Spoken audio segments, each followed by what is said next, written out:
Well, hello. Let us gather round. Hello, hello. Everybody come together. Take a seat, take a seat. Let's get together and kibitz. In Yiddish, that means, chat. Let's have a chat. Let's kibitz. Hello, how is everybody doing? Happy Thursday. This is Hot Topics Thursdays, where anything and everything goes. We can talk about anything you like. Um, we can talk about politics. We can talk about, gossip if you like. Whatever people want to talk about, we can talk about. We only have one rule when we all hang out, and that is let us all be kind. Be kind to all so that all can be kind to you. And then we can have at it. We can talk about everything. Celebrity gossip is always fun. A little bit more laid back than the Sunday get together. Sunday get together is a little bit more pure because it's a charity event, right? We raise money for charity. This is more down and dirty. Yes. So I am your hostess with the mostest, Whimsy. If you haven't had a chance to do so yet, be sure and share, like, click the bell notifications if you can. All of that stuff helps the channel. Want to give a special shout out to our latest Patreon members. Thank you so much for becoming a Patreon and supporting my fantasy of doing this. It's a lot of fun and helping the channel and the Patreon grow. So special shout out to Polly McLeroy. Polly, hello, Polly. Polly McLeroy for being a Patreon, and Ginny Basigalupi. Basigalupi? Am I pronouncing that right, Ginny? Thank you also for being Patreon. I want to give a special shout out to our latest members as well. Those of you who join the channel, help also support the channel. We have 3 tiers, the angels and fairies and angels. We get together on Saturdays, offer free readings, free videos for people. Healers and empaths, where we teach people how to do remote viewing. We also give tips on healing, natural medicine, etc. So shout out to Lawyer. Hello, Lawyer. It's a rather formidable name. Lawyer has become a new healer and an empath. And Doriana Peterson. Doriana Peterson has also become a new elder empath and healer. We also have the benefactors level, which is $99 a month, and it comes with free readings, consultations of a naturopathic doctor. So people also get health consultations as well once a month at the benefactors level. If you'd like to join, it's easy from a computer. There's a little tiny button below the videos that says join. Not always easy to do, I guess, if you're on an iPhone, but that's what's going on with me. In terms of what I am eating and drinking, I just finished 2 cheese sandwiches. I don't know what you're all eating and drinking here at your tea time or happy hour, depending upon where you're at, but I just wolfed down a couple sandwiches. Now I'm having some ice water and some tea. Be sure and tell me where you're coming from, what you're drinking, what you're eating, how's the weather where you're at, and all that good stuff. So let's start with the l'chaim l'chaim.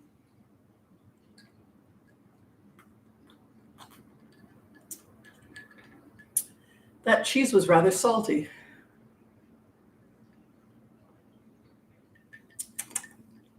All right. So where are you coming from? Tell us who you are, what you eating, what you drinking. Joe Cosmic Valentine is in New York City. I heard you guys are getting horrible weather over there in New York, so please stay warm.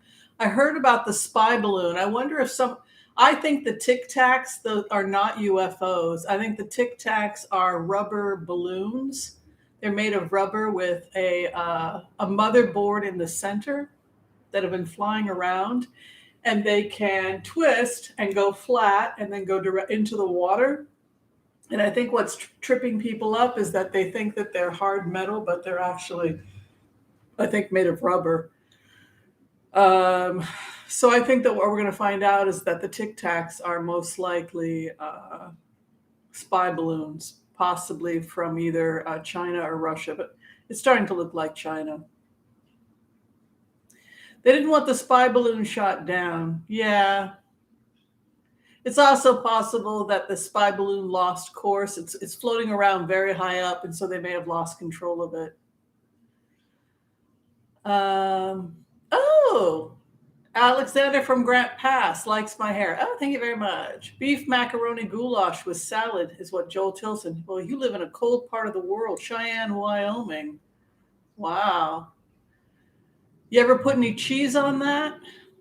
The macaroni goulash?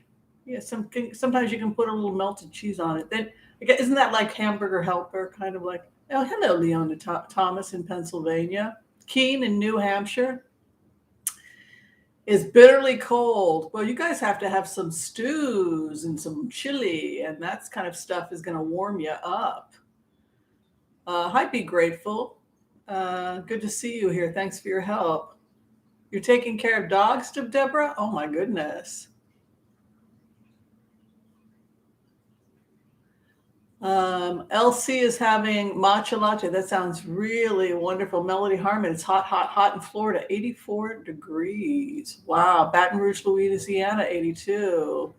Hi, JB Dar. Eastern Bay, California, Pam CHK, 57. It's about 50 degrees here, 50 to 55 degrees in beautiful downtown Portland, Oregon. So I'm doing okay. So the latest in terms of gossip is that Portia and her beautiful, Ellen DeGeneres, right? Has a beautiful wife, Portia, who just celebrated, what did Portia celebrate? Her 50th birthday? They just celebrated her 50th birthday and they renewed their vows. Isn't that lovely? And Prince Harry and Meghan were there. It's kind of fun to see the video if you go to the video because you can hear Prince Harry's laugh because they played this romantic music and Portia came out in her beautiful white dress that she had worn 14 years before. And Ellen is in like regular slacks and has no idea what the heck is going on because it was a surprise to her. So you see this beautiful bride walking down the aisle and this beautiful music, and you can hear Prince Harry laughing really hard because everybody knew but Ellen that she was about to have her vows renewed. But it was just very romantic, very sweet ceremony. So that's kind of some positive. Anytime people vow to love each other and stand by each other, it's always kind of gives you hope in humanity. So it's a little bit of positive news about Harry and Meghan going on. A couple things also that we can take a look at. The Letitia James suit against the Trump organization is heating up. I don't know if everybody has had a chance to take a look at the deposition Trump has given. Looks like not only is he in trouble, but his kids are in trouble. And it goes back to the remotes we've done about the fact that the Trump organization really is no more. There really isn't going to be much left of the Trump organization when everything is said and done. Looks like the judge wants the trial to start. I believe his date was October 3rd, 2023. So if Trump has not been charged with anything else before that, which is unlikely, I have a feeling he's going to be charged with Braggs is going to be charging him. Also, I think we're looking at charges probably as early as next week out of Georgia for interfering in the election in Georgia. But that's a terrible time for him to be going to trial October 2023 when a lot of people are going to be kicking off their campaigns. So we can certainly talk about that. And of course, Fani Willis, we can talk about that as well. I had said a couple of days ago when I went into a remote on Fani Willis that I saw her filing something between the 6th and the 8th of next week. So I'm pretty sure that we're going to be seeing indictments and probably indictments against Trump by next week. Unlike other readers, I will use remote viewing to be as precise as I can. And if I fall on my face, I fall on my face. But I'm pretty happy about how accurate we can get in terms of getting dates, etc., using heart-centered remote viewing. Also very thrilled that Michael Cohen again came through for us as a remote viewer by telling us precisely why he was meeting with Braggs, that it was to prep him for uh, the grand jury, which is now convened for the Stormy Daniels payments. So all of that stuff is going on. The war in Ukraine, unfortunately, is heating up. I'd mentioned in previous remotes that I felt that the East was vulnerable.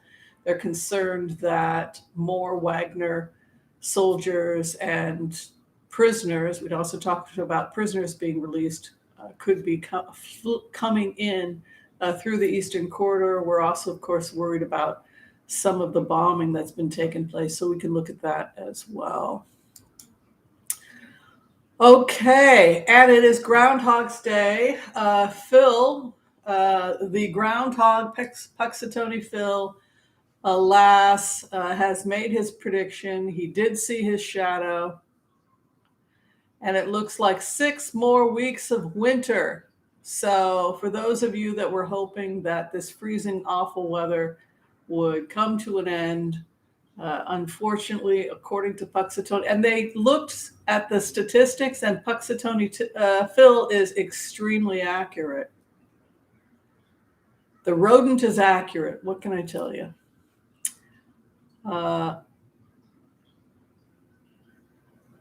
Oh, he froze?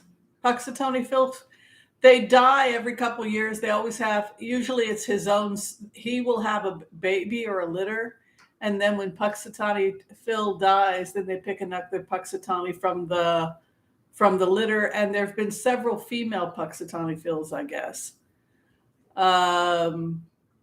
But they play with this rodent, and sometimes it goes back in, sometimes it comes out, and then I guess they all sit around in a bar the night before and decide whether or not he saw a shadow or not. I don't know. But actually, I saw the picture, and you could see the shadow when they were holding him up, and he did seem to want to go back in. So who knows if there's any truth to this or if it's all just fable. But alas, I think he's made 185 predictions, and so far he's been right 100 and something times. So sorry, folks. Oh, the one today didn't die though, because I saw it not too happy when they took it out, and you could see its shadow too. And then they let it go back in. They announced that he saw a shadow, and oh, the groundhog from Canada died. Well, supposedly they just make it up, but other people say no. The groundhogs do have certain kind of behavior, and the early farmers, when they would see the behavior, could tell what the weather was going to be like. So supposedly there's some truth to it. I would think, considering how cold the East Coast is right now, that I doubt that the groundhogs would be out mating. I think they're one of the first animals to come out around February and start mating, and maybe that's where the legend comes from. It wasn't always a groundhog, though. It was shrews and different animals that begin mating in early spring, starting around early February. I guess that's when in Ireland the first day of spring is supposed to be February 2nd, and that's when I guess the rodents come out. You'll also see like the squirrels will start their mating season earlier than the birds. So I guess if he's out looking for females, it's because it's warm enough. Freezing right now. So yeah, I'm not surprised. Well, I think we've got enough people here. We've got 554 people. It would be great if you could like and subscribe the channel if you haven't done so yet. That would be amazing. We can do the empath's prayer. Oh, you saw a fox. Oh no, ruining his habitat.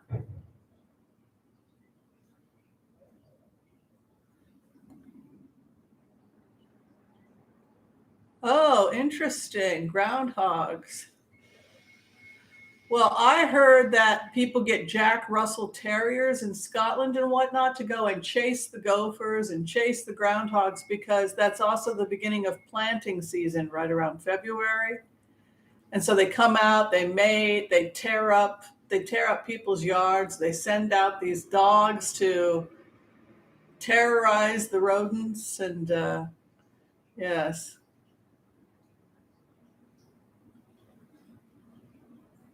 Oh, it's from Germany. It was originally a badger in Germany. Oh, thank you very much, Anne. Well, now we know. Oh my God, Michigan has a wind chill of minus 15 right now. Can you guys believe that?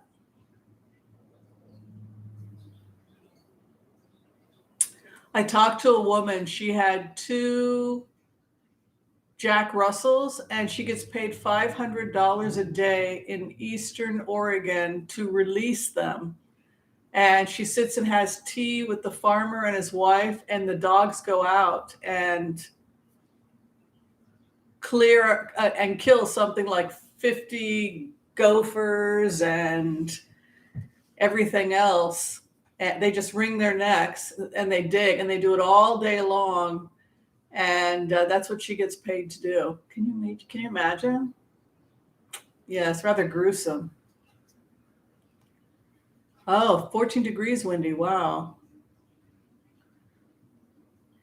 Wind chill as low as minus 50 in Vermont. How do people live out there? See, this is why nobody lives out in Maine and Vermont because it's freezing. All right, well, let's do the empath's prayer. If anybody has any questions, it can be celebrity gossip, it can be politics, it can be whatever you like. I'm finishing up The Spare, Harry's Windsor's The Spare. Lieutenant Wales, that's what they used to call him. It's very, very good. I would highly recommend it. I love a good autobiography. So would everybody like to hear, oh, the wiener dogs also hunt for the badgers? Yeah, they go aground. And also the rat terrier in France, right? To go into the sewers and get the rats. Yeah. But that is what they are bred to do, is to, that's what they're bred to do. All right, let's do the empath's prayer. If you have any questions for me, please leave them. And question marks. Oh, thank you, Karen. Like Karen is doing there. That helps me with those red question marks. That really helps me. Okay. Let's do the empath's prayer. Okay. I want to call on white light protection for myself and this community as we ask permission from Spirit to access the Akashic records. We call on our spirit guides and good angels to be with us. Please give us the clarity and the wisdom that is needed to empower us on our journeys, to make the best decisions for ourselves, our families, the planet, the people we love, but also to help those that we may have strife with.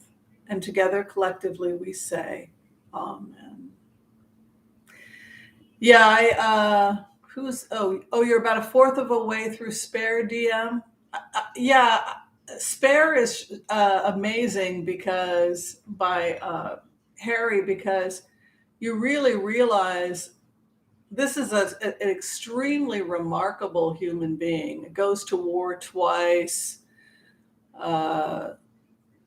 Got shot at, got bombed several times, helped start the Invictus Games, was working to help with HIV awareness. I mean, he's a really special person, and had no budget from the royal. He has almost no budget. Never had much of a budget from the royal family except for clothes for events. I guess because he had a captain's salary. He got elevated to captain. He flew Apache helicopters in the war. Had to learn to fly the Apache until eventually you become one with the Apache. Um, uh, Hiked to the North Pole, then came back and hiked the South Pole. I mean, what an incredible life Harry has lived. But you can also see why his brother is so resentful because, yeah, he's the spare, but he's also free to go off and do whatever he likes. He can go battle in war. And his brother, William, has to be on kid gloves, can't do anything, and it has to be perfect student, has to be the perfect this. And Harry can go off and do whatever the heck he likes because he's free. And so you can see how that would create resentments on both sides. It's not so easy to be William either, you know. Yeah, it's a very good book, very well written. And it's not what I expected. Like, he doesn't have a dryer, a washer and dryer, and he's living in a basement apartment on these secure grounds for the royals. And so they put him in, because he's the spare. So he winds up in a basement apartment. And then he complains about the music and people tell him to bugger off. Nobody respects him, but in a way it's kind of freeing. And he doesn't have a dryer. So Harry washes his clothes and dries it on the radiator, which is what I used to do when I lived in Europe, is dry the clothes on the radiator. Yeah, it's a great book. I highly recommend it. All right, next question, or the first question. We're going to start with the first. It's coming from Karen Lewis. Hi, Karen. Karen wants to know, Kevin McCarthy is having dinner with Christian Cinema, I think, tonight. What the okay. Well, I guess Christian Cinema has said that she's not a Democrat. She's claimed she's a fiscal conservative, and that's why, we're spending too much money on things like dealing with homeless people and supporting the vets that they claim they support, but they keep cutting veteran affairs, right? Privatize it, right? That's their answer to everything. Privatize it.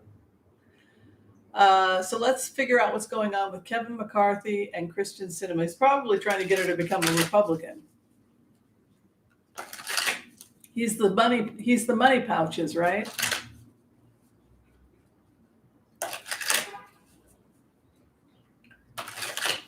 All right, what is going on with Kevin McCarthy and his meeting with Christian Cinema?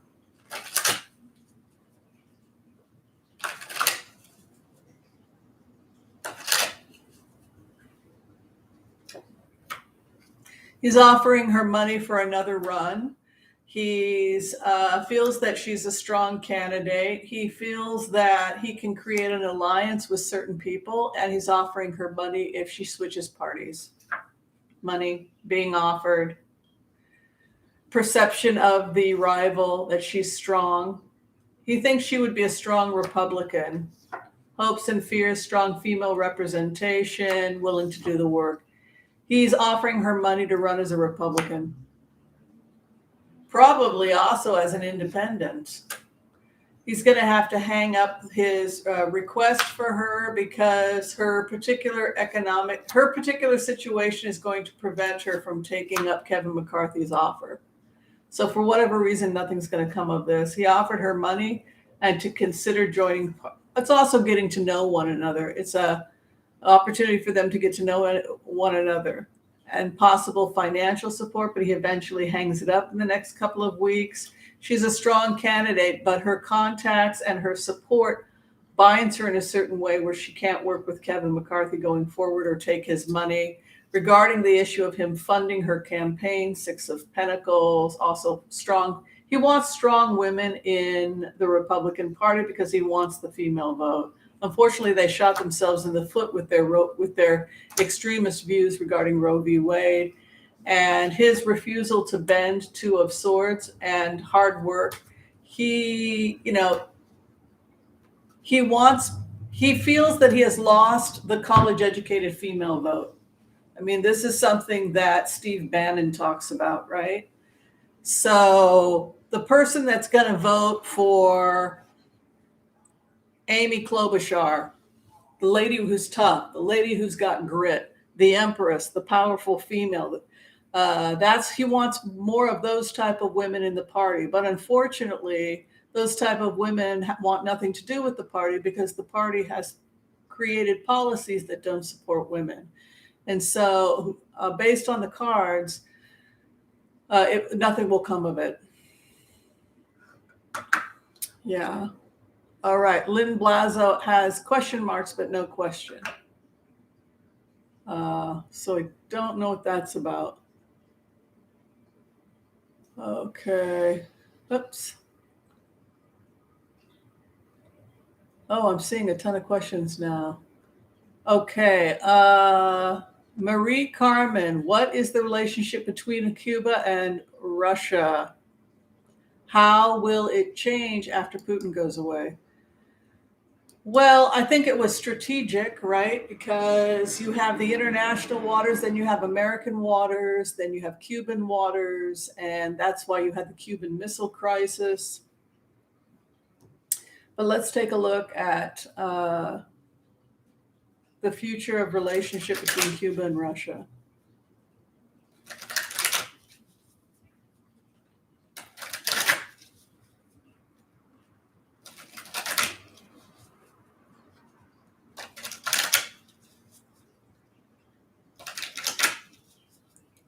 Cuba and Russia.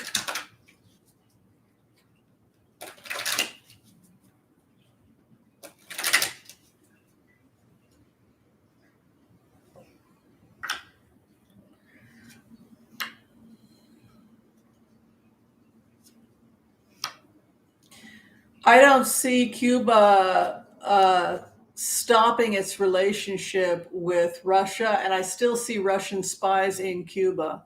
There's still an investigation into whether or not there was some kind of scanning device at that hotel.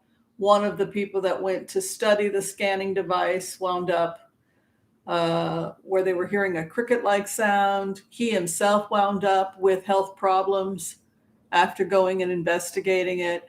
But you have an Ace of Cups here, which could be between countries like a peace treaty or something like that. So I don't see that they've stopped having a relationship with one another.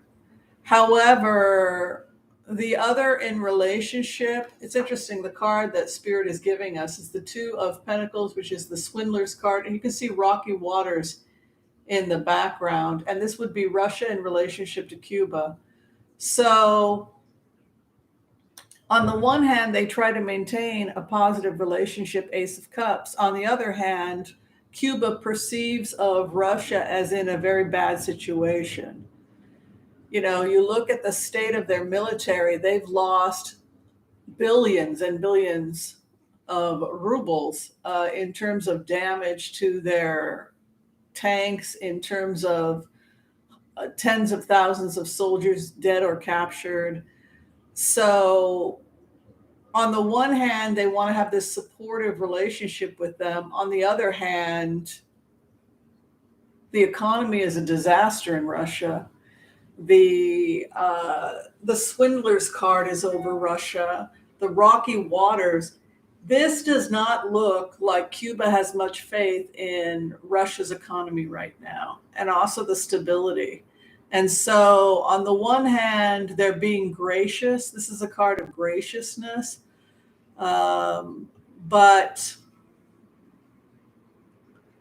Russia's problems have to play themselves out, and Russia's problems are probably affecting the future relation.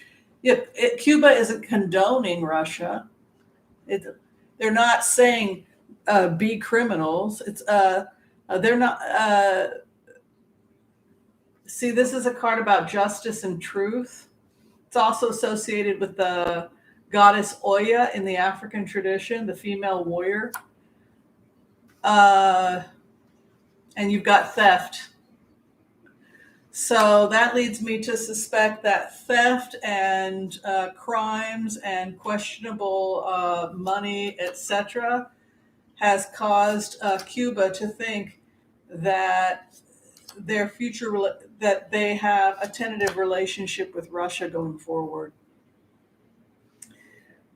Russia is not taken seriously by the global community in terms of economics for this reason. You can see also there's this international possible trial going on against Russia. So I think that Cuba is looking at it realistically, that Russia is facing big problems and big fines and sanctions going forward. And so it has made them something of a pariah with their allies. That's the best way to describe it. All right, Lynn Blazo would like to know, what is the relationship between the Justice Roberts and his wife, who has been making money on his connections? Will there be an ethics investigation into it? Not that ethics mean anything anymore.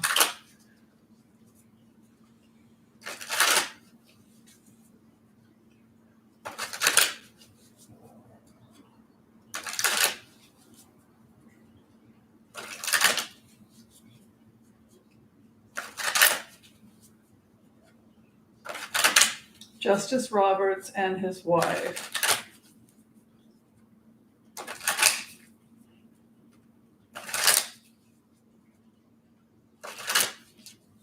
Some kind of document has to be signed regarding her work because of ethics issues.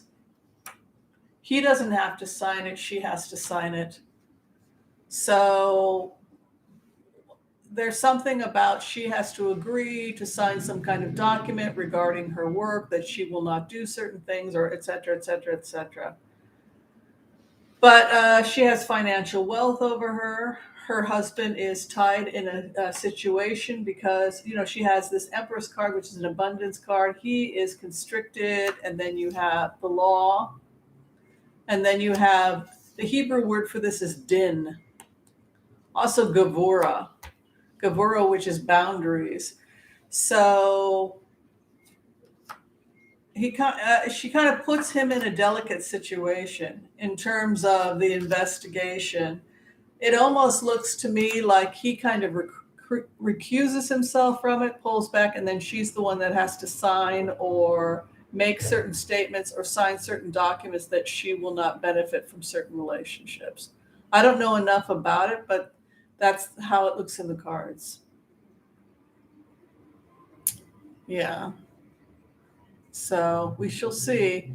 It's a very strange thing because we want to believe that the Supreme Court is non-biased, but now it's coming out that all kinds of people have access to the Supreme Court, that there are dinner meetings and conversations and people putting their 2 cents in, because they don't live in an ivory tower, the Supreme Court justices. They're regular people that go out to dinner and go to dinner parties and have dinner meetings with people who have vested interest in certain policies and are actively influencing the justices in ways that come up with, it's something of an ethical problem.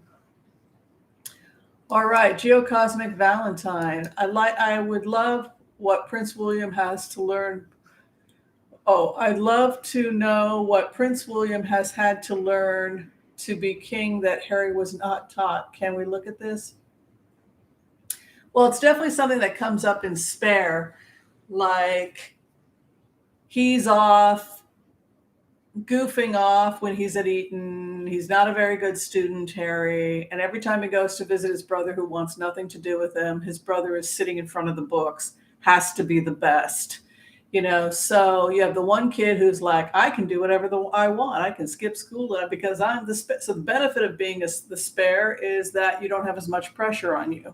So that would certainly build resentment between the two of them. Also, there are certain protocols, like William wanted to go to war.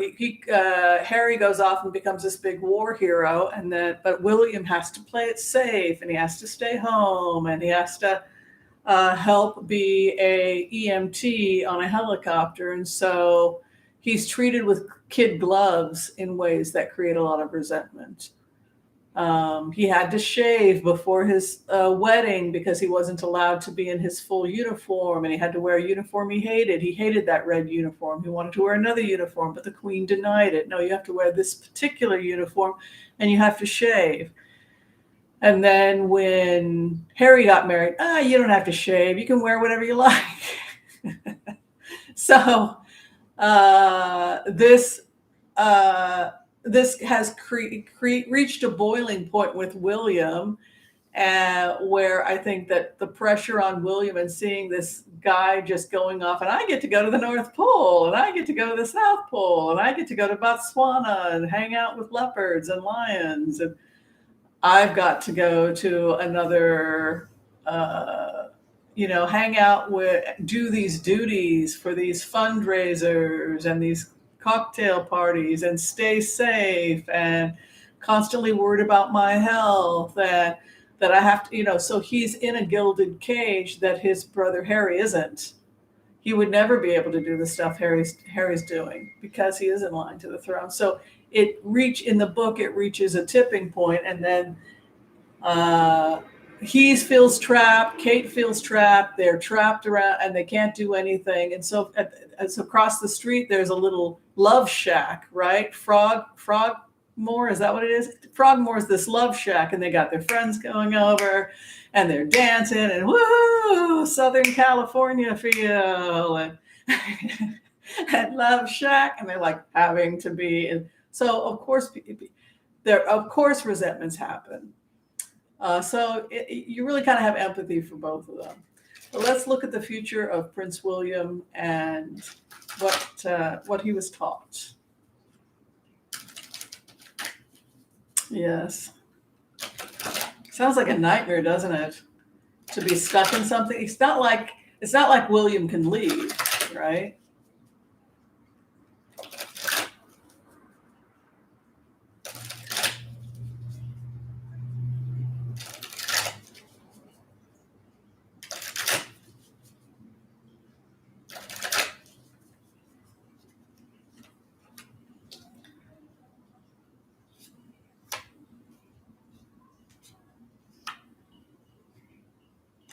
Yeah, it just feels to me the relationship is strained because William finds that his brother Harry is very laissez-faire and lacking empathy for William's situation.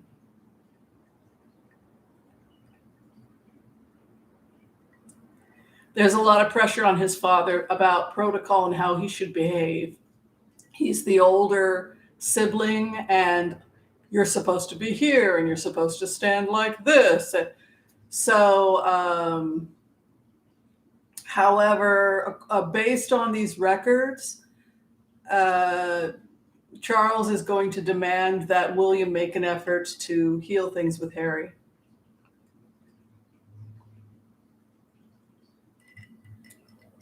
William might be coming to California also. You have William, and then you have the southwestern United States. Carter headed to the southwest. There's his father, very stern, hopes and fears that he's trapped. Trying to grow when you're not allowed to grow. It also is kind of interesting that in the book Spare, King Charles and Meghan are like two peas in a pod. They actually are like having a great time together, and you get the impression that Charles has a crush on Meghan. Like, wow, you got something really hot going on here.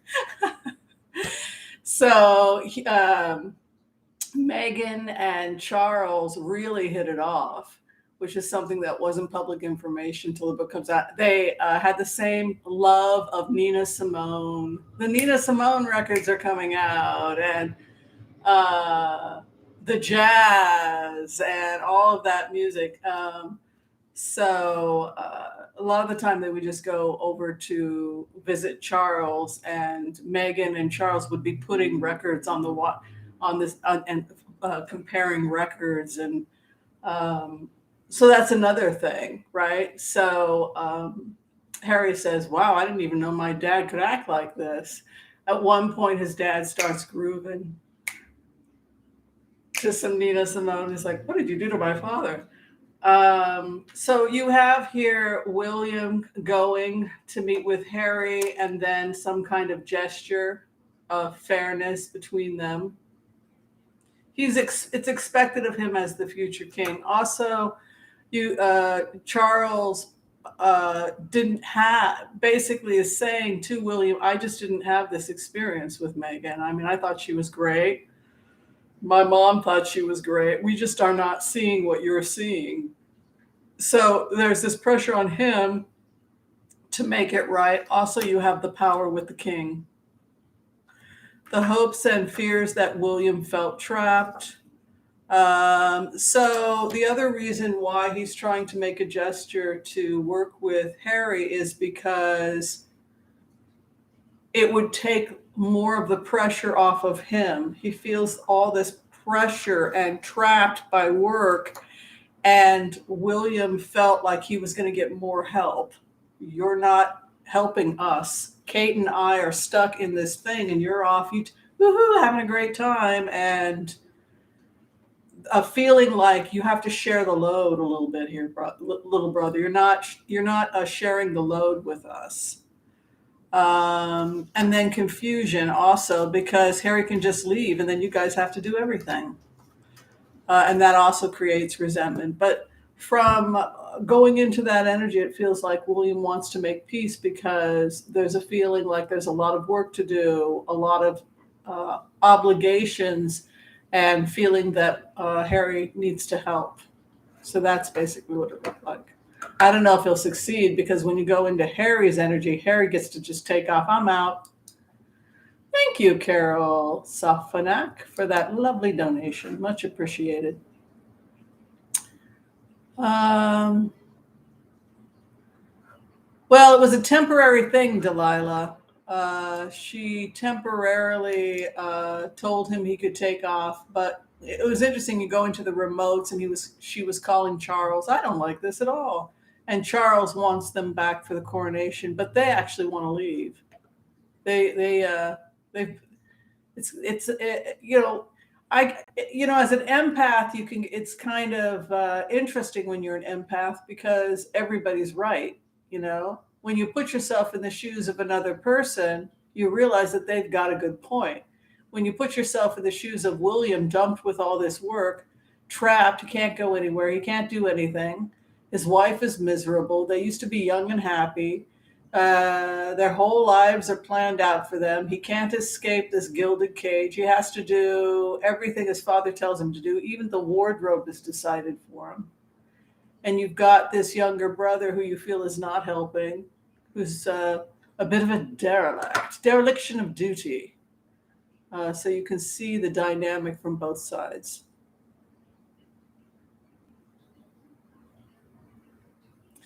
Yeah, Charles is a very good person, actually. Not that he doesn't make mistakes. He's only human, but actually in the Spare, he comes off as a great guy. He also comes out as a guy that really liked Meghan, which was, I think, a bit of a surprise, given there's a lot of fake stories out there.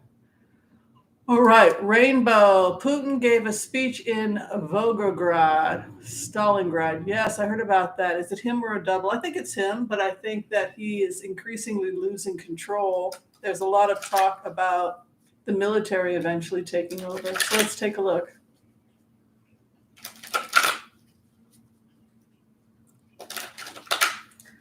Let us take a look at Putin. Well, this is a fun little get-together, our Thursday get-together. Has everybody had a chance to subscribe? Would be very appreciative. Let's see, what is going on with Putin?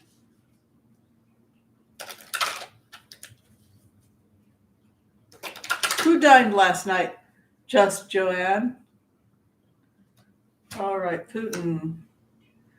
I still see, I'm very concerned about where the war is headed. I've talked about that, and I think we should take a look at the war because it feels to me like with these ballistic missiles coming in, the Ukrainian army is exhausted. They've said the Wagner group is like fighting zombies. I mean, you kill a bunch of them and then another 100 come. But where he's at, walking away from a battle he cannot win, there it is again, Ukraine, the land of the sunflower. Ukraine, my Ukraine card is the Queen of Wands. She stands firm with her staff, holds the sunflower, and he wants victory. So it goes back to, why does Putin keep saying, take the deal, take the deal. We'll keep Crimea and we'll take part of the Donbass for now. And people he keeps complaining that Zelensky's like, no, I won't take the deal. Four of Cups, no, I won't take the deal. No, I don't want to negotiate, because the negotiation is, we want to take half your country. And if you take that, we want to take the Zaporizhzhia nuclear power plant. We want to take these things. And if you do that, we will stop killing you. So will they surrender and take the deal that Russia gets to take these lands? So that is why he keeps hitting Ukraine. Take the deal or I'll continue to bomb you. Or I'll just take what I've got. Parts of the Donbass, I'll take parts of Luhansk, I'll take parts of the east, I'll take Crimea, and then we'll stop there for now. So he has to give up the battle. Ukraine stands firm. His hopes and fear is victory in the battle. His final outcome is retreat or retraction. Also, this is a money card of frugality. He could be feeling like he's losing money for the war. He's worried about his health. That's true. Ukraine continues to get foreign aid. He's worried about a delicate retreat. And it looks like, based on the information that I'm getting here, is that foreign aid is going to lead to devastating losses for Russia. I'll show it to you. He has to leave the battle, give up the battle he cannot win. He has a health crisis over him. Over the issue of Ukraine, she receives the Six of Pentacles, aid and justice. His hopes and fears is a quagmire. He wants to march into victory, but he's trapped in a relationship or situation he cannot get out of. And the result for Russia is loss of financial support, retraction, and devastation for his soldiers. So it still shows that Ukraine wins the war. What do you think? And the fact that he's getting the Five of Swords, and the fact that it is showing that he has a health concern with that Strength card, Five of Swords, to walk away from a battle he cannot win, would lead me to think that he's not going to win. That also Ten of Swords is the outcome for Russia. He's just sending his soldiers to die. You know, it's interesting because you look at what's going on with Iran. They had a drone attack from Israel. We did a throw on that. Then it came out. Then Israel came out, and it was Israel. There is a lot of international stress on Iran that's having a really negative impact on their economy. And I think it's steadily becoming clear to Iran that if they don't learn to make nice with other people, they're not going to have any allies left.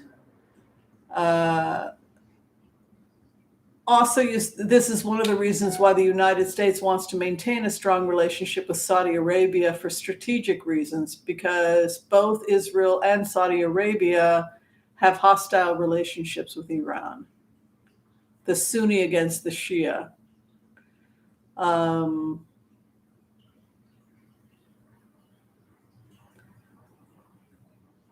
So Iran is going to have to change its policies, because if it continues to aid Russia, it's aiding a losing battle.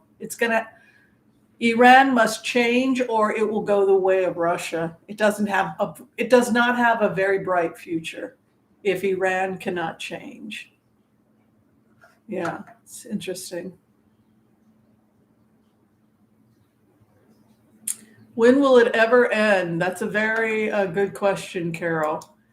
Well, with a Four of Pentacles as the outcome for Putin and the war, that would indicate that they're running out of financial support. Their allies don't want to pay for it. I mean, they are getting some help from North Korea, but North Korea's people are starving. How much can North Korea help? And China has been placating Putin. Yeah, they want to have a relationship with Russia, but that doesn't mean they want to have a relationship with Putin. Okay, so here's another question about Russia, and it's coming from Be Grateful. Hi, Be Grateful. Be Grateful wants to know about the Russian spy ships. Now, I don't know about this one. I can certainly test. I do know that there were war games that were going on between Russia, South Africa, and China. Is that correct? Are those the three countries, or was it? Yes, I think those were the three countries. They were doing war games, and so we saw some ships out there doing war games. But let us take a look at, people are worried that there's going to be an attack of Taiwan. Let's take a look. Guam, people feel Guam is vulnerable, Taiwan is vulnerable.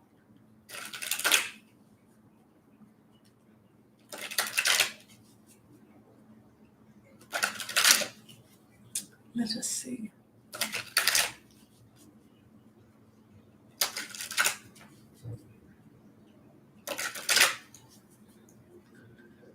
Russian spy ships. Good questions today. Nice and meaty. Good meaty questions.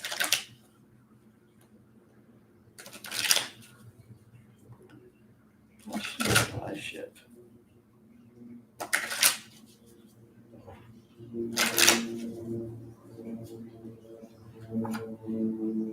Surveillance. It's surveillance.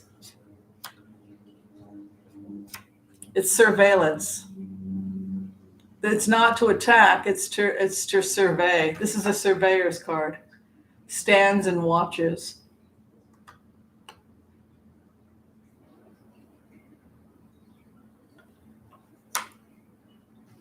The other in relationship with him, which would be the United States, has the star, good stars.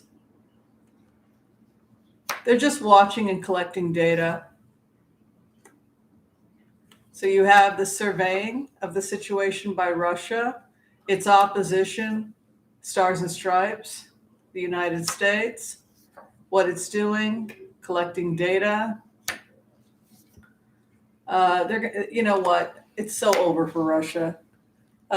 King of Cups is a Biden card. It's a mediator's card. See, this is something I've saw with China, and I was going to mention that about China and give a remote on that.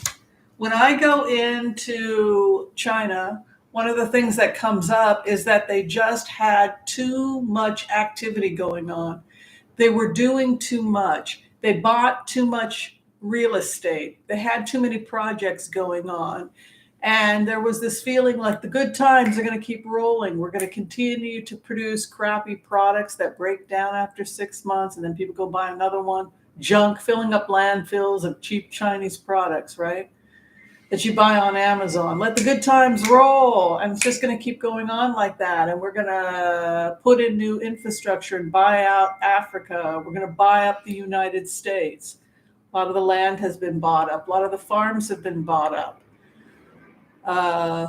The meat industry, the pork industry, the slaughterhouses, etc. It's all being bought out. It's now China. So America is becoming little China. China is buying up Australia, etc., etc. But what's happened is that they have bankrupted themselves. They don't have any more money left. COVID took a really hard hit and their real estate market crashed. And so when you put yourself in the shoes of Xi in China, are you going to deal with this disaster with all these bills coming due? Or are you just going to stick your head in the sand and pretend it's not going on? And what you feel when you go into Xi's energy is that they are just pretending that this economic collapse isn't happening. They're just pretending like this isn't going to happen to China. And the truth of the matter is, it's already happened to China. Projects being abandoned, hotels that are not built, condos and apartment buildings that are not being built, whole towns that are being abandoned. The work has been abandoned because the money isn't there anymore. They've overextended themselves. And so they're looking at potentially a major bankruptcy hitting China in February. So we're now in February. So it's where they hit the road, the stuff hits the road. They've got to seriously take a look at their financial situation. And if I were them, I would pull back and start selling stuff. But you have this kind of surveying the land.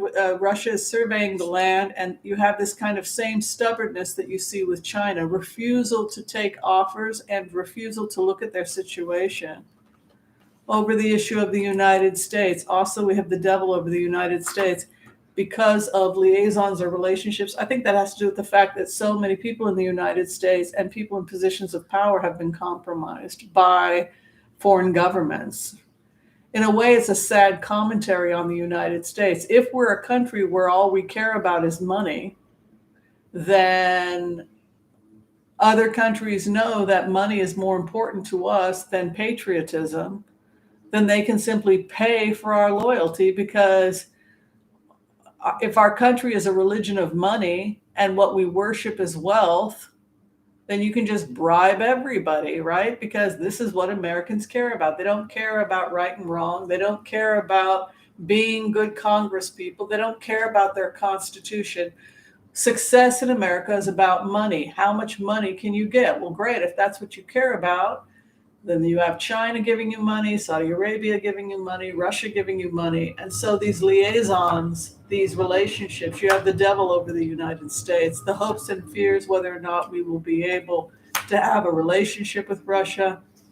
I see just a lot of data collection.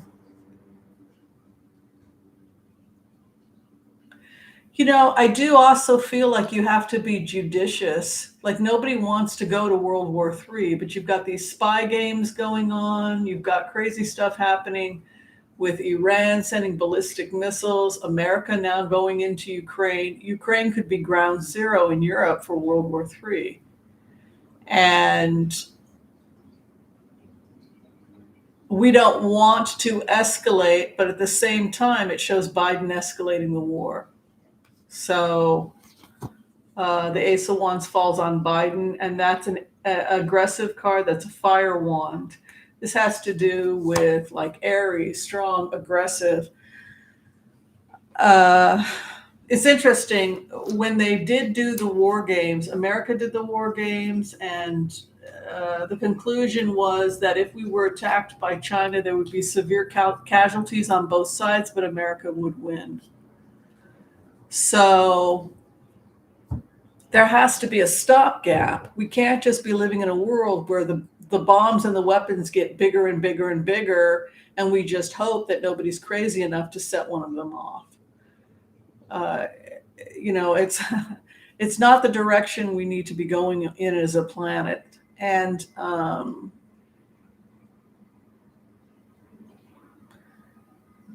but I think we also have to examine our values in this country. If we care about money more than anything else, it will not bode well for the future of the country. Yeah. Oh, we've got a new elder and an empath and healer. John Weber is joining us. Oh, lovely, John. Glad to see you. Glad to see you. I think we're going to do one more, maybe. What do y'all think? Money corrupts, and money corrupts absolutely. Yeah, Joel. I mean, like the arrest of McGonagall, right? McGonagall out of New York, and the fact that they were wanted to flip seats in New York, and the fact that the senator of New York was Hillary Clinton, and they were digging up dirt, and people were taking $200,000 linked back to Deripaska. This is not boding well for you. Are you loyal to the Constitution as an FBI agent or the mighty dollar? Well, you're loyal to the mighty dollar, then why not? Then that is what you're going to pursue, and that's unfortunately what seems to have happened with McGonigal. Is that it brings up the point of how easy is it to bribe an American official if we care this much about money. Then pretty much, and the privatization of the country, which weakens the country. We'll just sell it all off. We'll sell everything off. We'll sell our Constitution. We'll sell our Supreme Court. We'll sell our army. We'll privatize our army so that we don't have to follow army rules. We don't have to give people a pension, even if they've been maimed in warfare. We'll privatize Veterans Affairs. Everything will go private so that we can get more money. And then taxes will go up because you're still going to have to pay for it. But instead of paying for a strong government, you're going to be paying to prop up private corporations that are taking money from the government through privatization. And so in that way, the corporations become more powerful than the government. And then people have more money than the government. Very scary, right?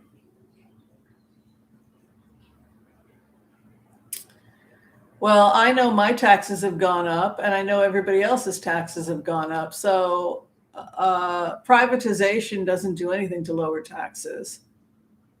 And it doesn't do anything to create a stronger America. And it doesn't seem to help our infrastructure.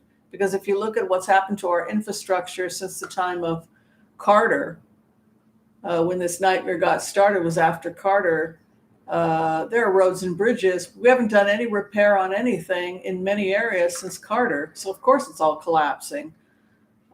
Dams are collapsing, bridges and roads are collapsing, schools, and you go to some places where you have jails that privatize the jails, right? The money is all gone. Where did it go? It went to the corporations. All right, so New Zealand, things are changing over in New Zealand. Hi, Dion D'Souza.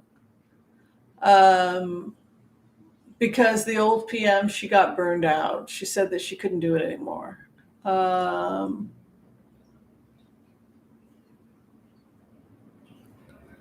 And I think the new guy looked okay. It was a guy, right? I saw a man coming in. Let's take a look. I think this will be our last one since we've been here for over an hour. So it's a fun hot topics. It was hot. I put up hot last week, and I got flagged by the YouTube algorithm that they were not going to monetize it because they thought it was a sex video. So I had to get rid of the hot. And so this time I put up celebrity gossip so that we wouldn't. I know it's very silly. How do you know it's not a recipe for chili? Hot. All right, New Zealand's future.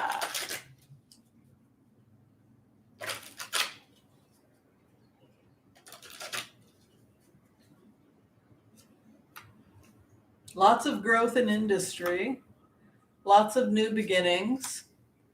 I see new work and new contracts. There seems to be some investigations into corruption too. So some naughty people doing naughty things. But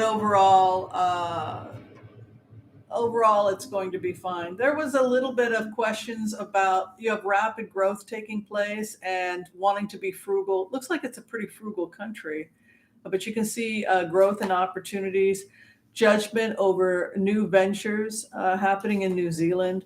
hopes and fears, money. This must be a really frugal country. It's all about being conservative with where their money goes, not wanting to overextend themselves, and Ace of Cups. I know that China, for example, bought up a lot of land in Australia, so you could be having New Zealand having a very frugal and more conservative approach to who can buy land and about future investments in New Zealand. But overall, it looks like they're going to be fine. All right. Love and light to you all. Thank you, everybody, for hanging out with me. Thank you, Teresa Tack, Debbie Brady, your dreams coach, Delilah Gillis, Joyce Pietris, Joel Tilson, Pierre Walker, for your help. If you're trying to get in for a reading, you can find my information below this video. I do tarot readings and remote viewing via phone call if you need to speak with me. Also, if you have a quick 5-minute question, I pre-tape videos through Wizio. Thank you, Debbie, for putting that information up on Wizio. And if you need to see me as a naturopathic doctor, I do health coaching via Zoom as well, and do programs for people. I'm also a medical intuitive, so that's nice. All right, be well, everyone. Try and stay warm. And I guess that's all I got for you. Thank you so much for hanging out with me. I will be getting together with the members on Saturday at noon for tea time and private readings. That is our private salon that gets together on Saturdays at noon. If you are a member, if you want to come into the space, it's very positive energy, and get a personal reading, we do that Saturdays at noon. All right, be well, everyone, and I am out of here. I'll see you next time. Be well.